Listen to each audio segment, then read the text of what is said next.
Borsa përfunduam takimin me presidentin Osmani lidhur me konstituimin e Kuvendit Republikës në dritën e aktgjykimit të fundit të gjykatës kushtetuese. Afatet po rrjedhin në javën e fundit të korrikut.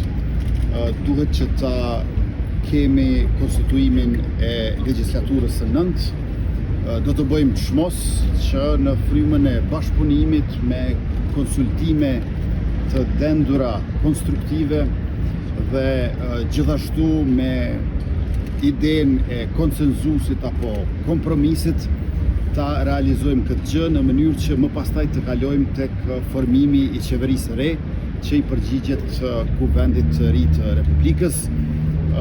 Diskutuam gjëra gjatë, i përmendëm të gjitha elementet përbërëse dhe tash zonja presidente do të ketë takime edhe me përfaqësuesit e partive të tjera politike e mbase në fund do të mund shohemi se a kemi bërë përparim, sa kemi bërë përparim dhe sa është i mjaftueshëm një përparim i tillë. Unë besoj që duhet t'i japim shansin edhe takimeve të tjera dhe në fund të shohim se cili është progresi për cilin jemi të interesuar që të gjithë. Faleminderit. Keni propozime të reja për